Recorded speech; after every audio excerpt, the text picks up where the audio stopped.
uNkulunkulu uma ezawunceda umuntu akayithandi into yoba athumele. Hallelujah.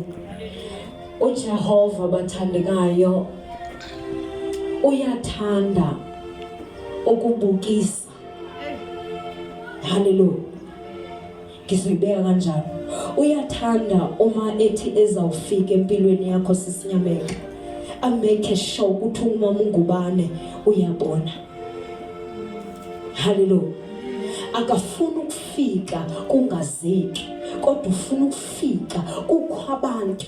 That is why esithi kuDavid uthi ndizabondlala itafula phambi kwezitha zakho ukuthi zenzeni zibone. Hallelujah. So uJehova umezolungisa impilo yomuntu ufika qatha afike kukhona abantu. Hallelujah. Afika abantu bekhona whether bebekhala nawe okanye bebekuhleka kodwa ufika abantu bekhona. Asambe beJesu. Incwadi kaLuke chapter 19. Hallelujah. From verse 1. Bheka kwakukhona indoda igama layo linguZakewu. Ingumthelisi omkhulu icebile. Jesus. Verse 3. Yayifuna ukumbona uJesu ukuthi ungubani. Yahluleka ngenxa yesixuku ngokuba yayimfushane. Verse 4. Yagijimela phambili yakhwela emthombeni ukuba imbone ngokuba ubeza kudlula ngakhona. Verse 5. Esefikile uJesu kuleyo ndawo wabheka phezulu wathi kuyo, Zakewu, shesha wehle ngokuba namuhla ngimelwe ukuhlala endlini yakho. Oh, hallelujah. Hallelujah. Hallelujah. Lithi izwi kaNkulunkulu lithi Jesu wayedabula endaweni ekuthiwa kuseJerikho. Hallelujah. Hallelujah. Ake uthi namhlanje uJesu udabula endaweni ekuthiwa yiCliptown. Hallelujah. uJesu udabula kuphi bangcwele endaweni ekuthiwa yiCliptown. Hallelujah. Oh, hallelujah. Lithi izwi likaNkulunkulu kule ndawo yaseCliptown ukhona umama ngubani. Hallelujah.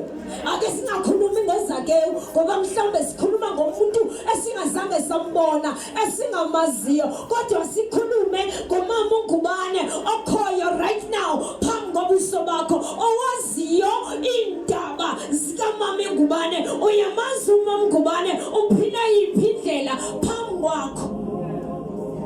Lithi izwi likaNkulunkulu uJesu kwakumele agqithe eJerikho okanye agqithe eCliptown. Ukhona umama ngubane. Hallelujah. Ukhona umama ngubane elithi izwi likaNkulunkulu wayicebile. Wenakho inkinga yakhe umama ngubane wayemfishane. Emfishane nje wayephakathi kwesiqubu. Umama ngubane unakho konke. Umama ngubane usezintweni. Umama ngubane uphethe konke. Lithi izwi likaNkulunkulu wayemfisha. Jesus. Wayemfisha.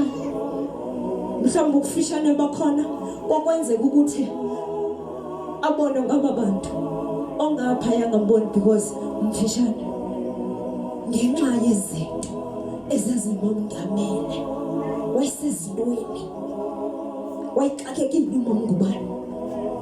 Ubaba uZakewu bangcwele wayixakekile kodwa endithandayo ngobaba uZakewu uma ngumsetshisa kakuhle wayemfuna lo Jesu kodwa wayesengxakini yoba uphakathi kwezinto. The reason why ucebile akukho nganako uyamfuna kodwa noNkulunkulu. Hayi boba thandekayo mhlawumbe kungenzeka namhlanje unakho konke kodwa uyamlibala uJesu. Uyamlibala uJesu. Hallelujah. Kodwa lithi izwi likaNkulunkulu uthema izawufika uJesu ngoba uJesu kumele efikile endaweni. Akusukwenzeka uJesu angabikho empilweni yakho noma namhlanje uphile impilo kodwa uJesu yena ngoba ukhona uzoba khona nabo yakho impilo. Noma kweziphi inkinga. Hallelujah. Noma kweziphi inkinga uJesu yena uzawufika empilweni yakho. Noma kwabe uphuma umnandi uJesu yena uzawufika empilweni yakho. Hallelujah. Amen. Hallelujah. Hallelujah. Kuzomela wenza isinqumo. Amen. Esokuba uJesu makathi makafika afike so ready. Uma ngibheka lo baba wayese ready ukufumanana noJesu. Lethi izwi likaNkulunkulu uzwile naye uJesu yeza uzawudlula kule ndawo. Lethi izwi likaNkulunkulu waphakama washiya isixuku wathi Nkosi ngiyathanda ukubonana nawe ngiyafuna futhi ukukwazi. Okusho ukuthi indaba kumele ibe sesinqumo.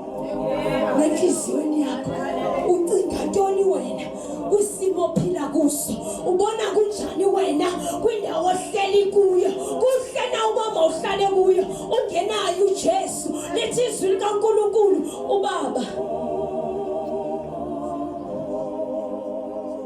wayephakeme ngoba wenakho konke. Wayephakeme kakhulu bangcwele wayenakho konke. Hallelujah. Wayecabile wayenayo imali wayengalambi kodwa into wayengenayo kuJesu. Futhi uyasiqonda ukuthi ndinako konke kodwa uJesu ndinaye. Hallelujah. Ingxaki yakho uphahliwe nesixuku sikuye ugcwele ukukhumbula ukuthi umuntu onemali kuJesu akahlali yedwa. Asoze umbone yedwa. Unako konke abamthandayo nabamzondayo nabangamfuniyo bakhona empilweni yakhe. Hallelujah. Hallelujah. Ndiyamthanda lo baba ngoba kufika kuye enhloko ukuthi ndiyafuna ukuba noJesu. Hallelujah. Hallelujah. Esedabula yey indoda enamandla lithi izwi likaNkulunkulu wafika kule ndawo elithi izwi likaThixo kungena hayi abangafani naye kodwa lelo langa wangena uJesu wabona uzebade ukuthi ayikhona ndiyasala ngoba ngimfishane. Ndimfishane kuyenzeka abangcwele ukuthi umfishane awulizwi likaNkulunkulu ngokuzwa. Hayi ngoba umfishane ngoba nako wena umfishane. Indlebe zakho aziva. Asimfu uJesu noma sekhona amehlo akho waboni ngoba uphethe amehlo wenyama. Awubona uJesu esefikile empilweni yakho. Awubona masozokhululwa ngoba inkinga yakho iyodwa. Isixuku sigcwele. Sivale namehlo. Jesus. Sivale namehlo. Awubone uJesu sefikile empilweni yakho. Hallelujah. Hallelujah. Hallelujah. Uthi wayephahlwe sisixuku. Wena isixuku. Ndiyayithanda le ndoda. Lithi izwi likaNkulunkulu uthi nebeve kumbuza umfazi waseSamariya esezwile uthi uJesu ukhona kule ndawo. Lithi izwi likaThixo washiya konke awayekuphethe. Wakijima bathandekayo wangena endaweni wathi hayibo lalelani ndimfile ndimonile waziqalele konke ngempilo yami. Lithi izwi likaNkulunkulu wagibela ihlahla lo baba ngoba uzwile uJesu yeza. Intweni wena oyivileyo ngalo Jesu? Uvendoni wena ngalo Jesu. Lithi izwi likaNkulunkulu wagibela isihlahla lo baba wagibela wenyuka ngoba uyabona baba ndisithile bandivalile impilo yami ayibonakali. Wagibela umthi wenyuka phezulu. Ndiyamthanda uJesu ngoba uyayazi into ayifunayo. Wayizazi lelanga khona indoda efanele ikhululiwe kule ndawo. Khona umama ofanele akhululiwe kule ndawo. Khona intombi efanele ikhululiwe kule ndawo. Wathi ingxaki yodwa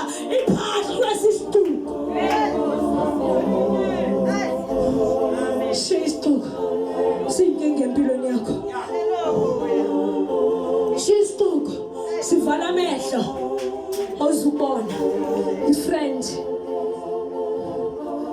siyazithanda bangani bahle siyabathanda kanti bayavala ungabone oko wena wome kuleya ndawo ome kuyo sozibona nabathakathi kuJesu hayi baloya ngoku kunini ndime kule ndawo into zamazilungi hayi bona lela sisixuku ophakathi kwaso akulungi nje ngoba kunabantu kukhona abantu uthi sabathu jika ngapha athi uma ngubane hayi ungenzi kanje avele noma umninzi athi hayi ungenzi kanje avele kanti noma umuntu neyakhe hayi bona namhlanje kuzothi kuwe ake ushintshe direction ake unyukele phezulu ngoba amazulu ayadinga okuzokhulula impilo yakho ngoba kumele ukhululiwe namhlanje kumele ukhululiwe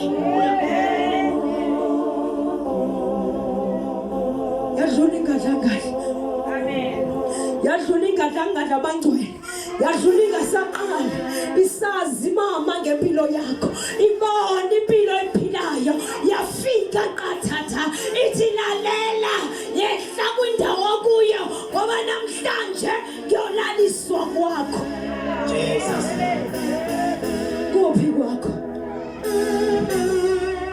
izothi kuwe namhlanje kusemvula inhliziyo yakho uJesu khona kule ndawo vula inhliziyo yakho uJesu khona azokwazi ukulungisa inkinga zakho so uthethile ngengxaki zakho so baxelele bonke nyameka bayakwazi nyameka mawuphuma unxibelelo lokho kuyazuba Thixo uphethe onjena umqhele sebeyafunda haleluya bakwazi noma uhamba namhlanje uyagula hayi namhlanje ngathi ungcono uthe kuyiphakamisa inhloko ngoba kaloku bakubonile kodwa ngizothi namhlanje uJesu uyedlula uzungamyeki Jesus uzungamyeki ndiyathanda abangcwele lithi izwi likaNkulunkulu kumama wayenesifo somuntu wayezwile ubuzawufika endaweni kufuna wena mama kufuna wena ntombi wenza isinqumo ukhetha ntoni namhlanje kodwa lithi izwi likaNkulunkulu noma ngabe ukwengakanani isiqubu usengakwazi ukuphuma lithi izwi likaThixo umama wathubeleza wahamba ngamadolo wathi ndiyofuna uJesu ngoba ukukhathaliseki noma uhamba ngesisu kodwa uzawufika kuJesu iyathi into efanele uyenze phuma esiqubini shiya isiqubu phuma ebanganini phuma kubangani baza kulahlekisa ngoJesu uzawudlula uJesu I can imagine sisilomusa esedlulile uJesu ubuzokwenza njani lalela umbuso wamazulu ufaniswa nentombi ezilishumi elithi izwi likaNkulunkulu ezisihlanu zahlakaniphile kodwa ezihlanu zazisuwa yase engakuthandi ngalezi ntombi ezazisuwa zilalela ezihlakaniphileyo uma zithi phumani nihambe niyazifunela amafutha azisho elihlakaniphileyo uthi hlaleni phansi uJesu uzawufika awuvala umnyango kodwa bathi phumani ngizothi kuwe sokhona endlini kaNkulunkulu ungaphumi Jesus ungaphumi noma ngabe ubona umama ngubane enxiba i-high heel edlula la inxibile namhlanje engasangeneki kodwa ungaphumi endlini kaNkulunkulu uhlale until uJehova afike kweyakho impilo enze umehluko Jesus ngubane thetha immediately usivuba akakholisi ngoba kaloku uzenkonzweni uzela umama ngubane akazokholisa umama ngubane uzothetha umama ngubane kodwa uJesu yena uzolungisa wena uma ukwazi ukumelana nezimo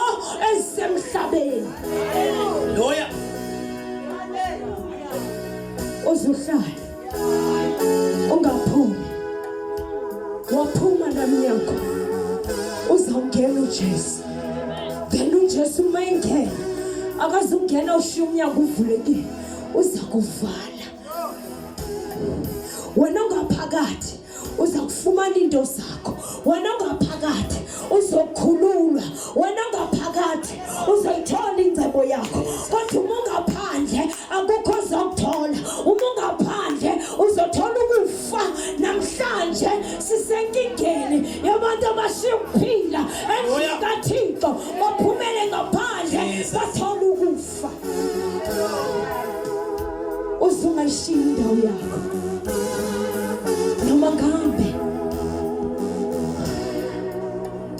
umoya wombuso okuvukile. Ungayishiya indawo yakho, bambelela kwindawo okuyo. Ngizothi kuwe namhlanje kungenzeka uphakathi kwasixuku, yilokhu ubona izinto zakho zingavuleki, yilokhu ubona into zakho zingenzeki, kungoba uphakathi nesixuku, ubhizi nesixuku, ubhekene nabantu ababheke wena emehlweni, umyekile uNkulunkulu elithi izwi likaThixo makamiselana amehlo phezulu ezintabeni ngoba uncedo lwenu liyovela kuThixo. Ngizothi namhlanje ake nibheke amandla kaNkulunkulu ezosiza efuna abantwana bakhe.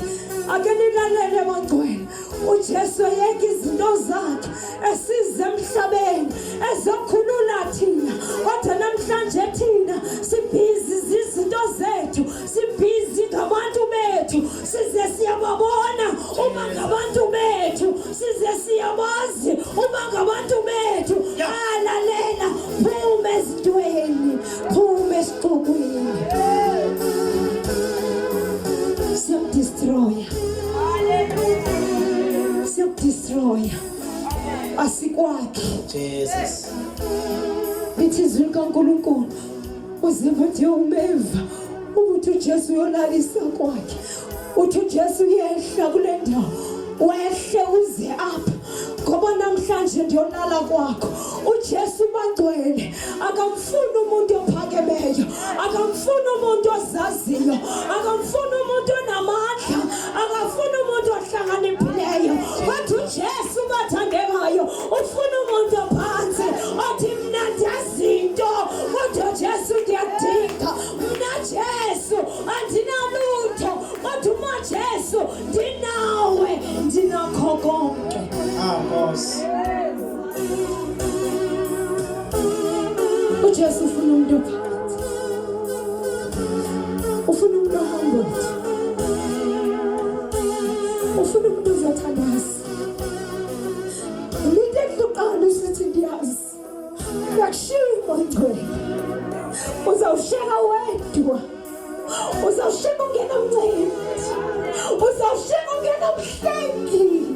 Kodwa namhlanje ngizothi kuwe awehle kwindawo okuyo ngoba inkosi yakudinga. Awehle kwindawo okuyo ngoba uThixo uyakufuna.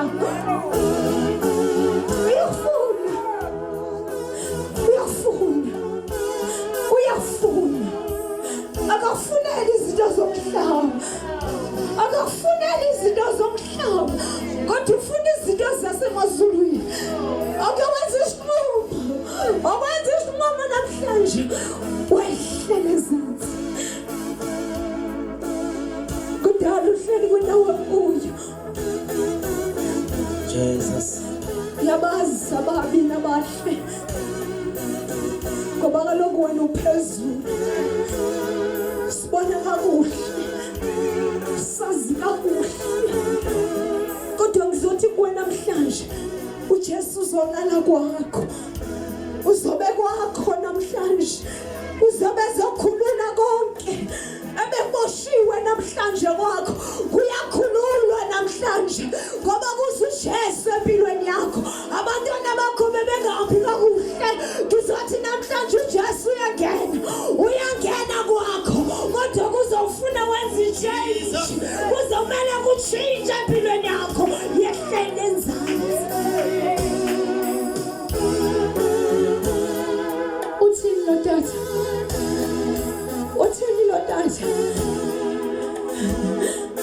Uthini lo tata Butchefu? Verse 6. Washesha wehla. Oh yes. Wamamukela ngokuthokoza. Oh yes. Verse 7. Kuthe bekubona bakhonona bonke bathi uye kungenisa kwandoda eyisoni. Verse 8.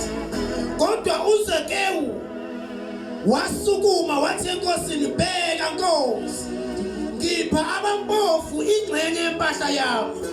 Kuthi uma ngibaphucile umuntu into ngamacebo, ngiyibuyise isiphindiwe kahle. Oh amen Butchefu. Uyabona lo baba uthi noma qeda ukuzithoba amamkela uJesu, kuqala kuvuka okuthile phakathi kwakhe ukuthi ngempela nangeqiniso andikhange ndenze kakuhle emhlabeni.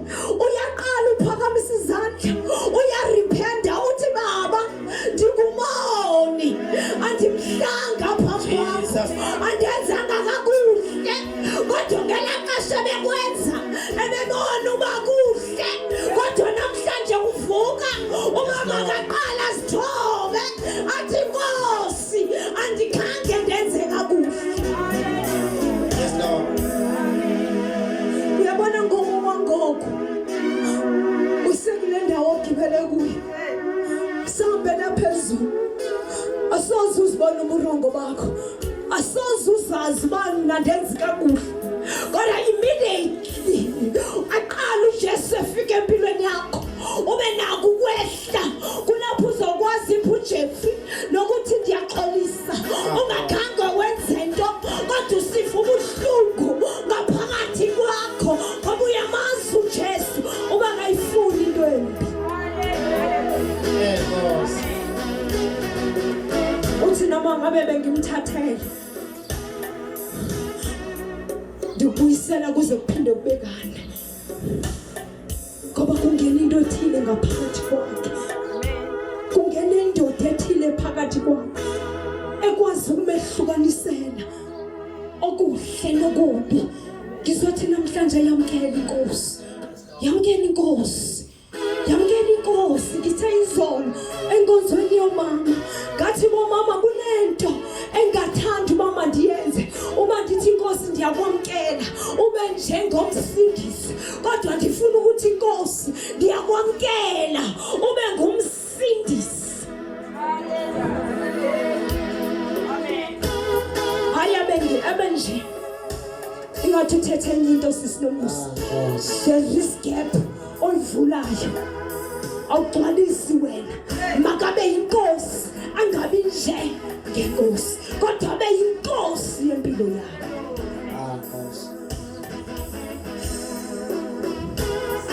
Yehla kwindawo okuyo, andikwazi uba ukuphi, kodwa kwindawo okuyo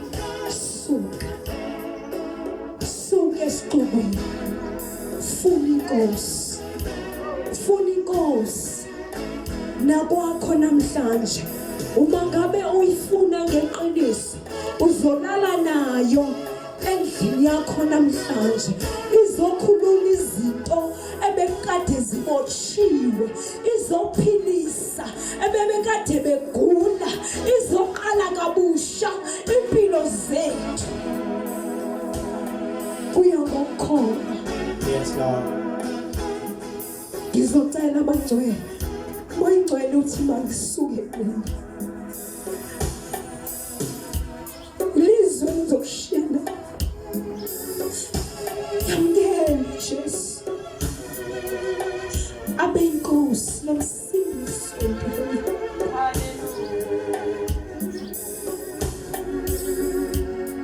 Azokhulula whatever iboshiwe, ezolungisa impilo yakho. Usungoyiki, take a step uze ngaphambili. uJesu khona kule ndawo, andingi uba mawuthethe, awufuni ubuchazele mna, kodwa